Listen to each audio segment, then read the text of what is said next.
할렐루야. 오늘도 주님 들려주실 이 말씀 기대하는 마음으로 이 영상을 클릭하신 우리 모든 분들 진심으로 환영하고 또 축복합니다. 어제부터 우리가 이제 하박국 말씀을 함께 묵상하고 있죠. 어제 우리가 다룬 이 본문이 이 하박국의 첫 번째 질문과 또 하나님의 첫 번째 대답이었습니다. 내용을 간단히 정리하면요. 하박국은 왜 하나님께서 지금 아무 일도 하지 않는 것처럼 보이냐고 따지면서 질문했습니다. 왜 보고만 계시냐는 거예요. 그러자 하나님이 뭡니까? 아니다. 착각하지 마라. 지금 바벨론을 일으키고 있다. 그들을 통해서 뭔가 엄청난 일을 지금 계획 중이시라는 거예요. 그러자 오늘 바로 이 말씀에서 이제 하박국은 하나님께 두 번째 질문을 제기합니다. 왜 하박국이 계속 질문할까요? 이 하나님의 대답이 마음에 들지 않는다는 거예요. 우리도 그렇죠. 내 안에서 어떤 어려움과 불편함이 정리가 되지 않고 이해가 되지 않으면 뭡니까? 이해가 될 때까지 물고 늘어지는 거예요. 자, 특히 지금 이 하박국의 상황에서요. 하나님의 첫 번째 대답이 도무지 이해가 되지 않는 가장 중요한 이유가 있습니다. 아이러니하게도 그것은요.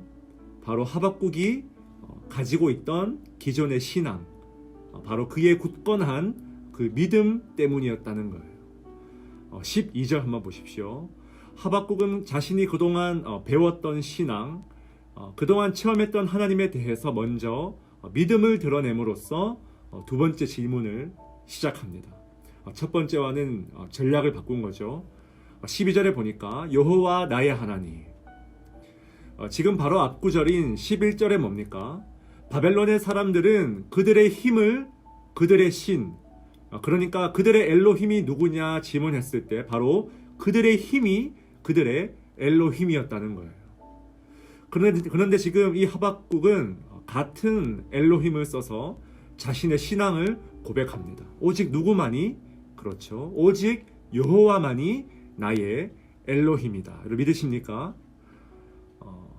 하박국은 자기들의 힘과 능력과 돈과 재능을 자기의 신으로 섬기는 이 세상 앞에서 아주 정확한 신앙을 고백하고 있죠. 오직 여호와만이 나의 엘로힘이다. 여러분 계속 보십시오. 하나님은 거룩한 분이시죠. 만세 전부터 영원 전부터 계신 분이죠. 심판하는 분이십니다. 또 반석과 같이 견고한 분이세요. 그러니까 하박국은 지금 자기 나름의 그 신조를 하나씩 주님께 고백하고 있는 거예요. 마치 뭡니까? 우리가 웨스트민스터 신앙 고백서를 그 신조를 되새기듯이. 그런데 지금 바로 이 믿음 때문에 하나님이 하려고 하시는 일들이 더 이해가 되지 않는 거예요. 여러분 참 아이러니하지 않습니까? 믿음 때문에 믿음이 무너지려고 하는 상황. 내가 그동안 배웠던 이 신앙의 지식 때문에 신앙이 넘어지려고 하는 상황. 내가 성경을 통해서 배우고 믿고 체험했던 하나님은 이런 분이 아닌데 우리가 뉴스를 틀고 어떤 불의의 소식을 접하면 이 믿음의 세계관이 무너지는 상황. 하박국은 지금 그런 심각한 영적인 혼란 가운데 사로잡혀 있다는 거예요. 13절에 그 이유가 쭉 나와 있죠. 결정적인 하나님을 향한 질문이 나오죠. 악인이 자기보다 의로운 사람을 삼키는데도 잠잠하시나이까. 쉽게 말해서 이런 거예요. 아니 하나님, 우리 유다 사람들이 아무리 잘못을 했다 한들 그래 그건 인정합니다. 그리스도인들 지금 이 땅에 크리스천들 잘못한 거 다 인정해요. 그래도 하나님을 전혀 알지 못하고 우상을 숭배하고 무자비한 짓을 행하는 저 바벨론 사람들, 신앙이 전혀 없는 저 패역한 사람들보다는 그래도 이 교회 안의 사람들이 순수하고 괜찮지 않냐는 거예요. 그러면서 14절부터 쭉 해서 지금 바벨론이 얼마나 못되고 추악한 민족인지를 고발하고 있어요. 14절에 보니까 그들은 다른 나라 민족들을 바다의 고기처럼 혹은 벌레처럼 취급하여 무자비하게 죽이는 자들이에요. 여러분, 그물 앞에서 고기가 얼마나 무력합니까? 손가락 까딱하면 이 죽일 수 있는 그 벌레가 얼마나 무력하냐는 거예요. 지금 바벨론이 무력한 무방비한 사람들을 대상으로 그런 포악한 짓을 하고 있다는 거죠. 그뿐입니까? 15절에 보니까요, 그들은 낚시와 그물과 투망으로 가차없이 사람들을 잡아들이고는 보세요, 기뻐하고 즐거워하여. 이 세상에 여러분, 의인이 고통받고 힘들게 사는 것보다 더 힘든 게 뭡니까? 악인이 형통하고 즐거워하며 기뻐하는 것을 보는 것. 그죠? 내가 그동안 각종 웨스트민스터 신앙 고백서 같은 신조를 통해서 보고 배운 하나님은 이런 하나님이 아닌데, 내가 지금 마주한 이 삶의 현실은 너무 지금 화가 난다는 거예요. 16절 계속 보십시오. 심지어 그들은 그물에 제사하며 투망 앞에 분향한다. 이게 뭡니까?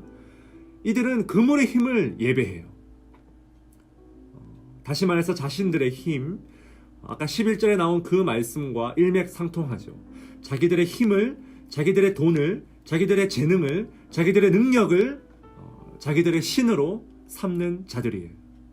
그물에 제사하며 투망 앞에서 절한다. 여러분, 정말 이 시대를 향한 정말 뼈있는 영적인 탁월한 지적 아닙니까?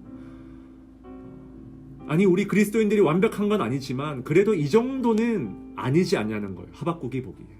그죠? 자, 하박국이 이렇게 두 번째 격한 질문을 마치고는요, 이제 하나님의 대답으로 넘어가려는 순간이에요.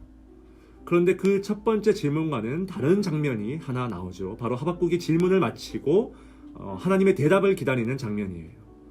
2장 1절 말씀해 보니까 내가 내 파수하는 곳에 서며 성루에 서리라.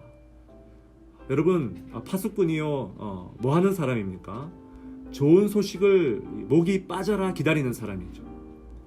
좋은 소식을 가장 먼저 알게 될 사람. 그러니까 지금 하박국이 뭡니까?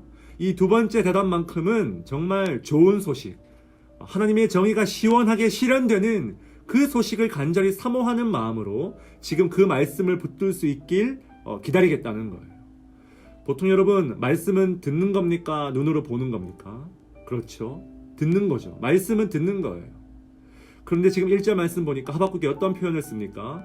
바라보며 보리라. 두 번씩이나 주의 말씀을 반드시 보겠다고 지금 강한 불굴의 의지를 나타내고 있는 거예요. 사랑하는 여러분, 그렇다면 우리가 반드시 서야 할 이 성루는 우리에게 어떤 장소입니까? 내가 다 이해할 수 없지만, 하나님의 뜻과 계획을 온전히 알 수 없지만 그럼에도 불구하고 하나님의 응답을 기다리는 곳, 바로 그것이 성루라는 거예요. 어떻게든 하나님의 말씀을 붙잡으려고 애쓰는 장소, 지금 그것이 내 상식으로 이해가 되든 되지 않든 기도 가운데 하나님과 씨름하며 하나님의 응답을 기다리는 장소, 그것이 바로 저와 여러분이 서 있어야 할 장소라는 거예요. 지금 코로나로 모두가 힘들죠. 당장 한 치 앞을 우리는 알 수가 없어요. 하나님이 어떤 계획을 가지고 계신지, 지금 하나님의 인도하심이 누군가에게는 불편할 수 있어요. 그러나 확실한 건 뭡니까? 저와 여러분은 성루에 서 있어야 돼요. 이곳에 서서 주의 말씀을 기다려야 돼요. 이곳에 서서 주의 일하심을 봐야 됩니다. 이곳에 서서 주의 응답을 기다려야 된다는 거예요. 간절히 바라기는 오늘 하루도 바로 이 성루에 서는 심정으로 정말 절박하게 주님을 붙잡는 저와 여러분 될 수 있길 주의 이름으로 간절히 축원드립니다. 우리 함께 기도하시면서 주님께 이 말씀 붙들고 나아갑시다.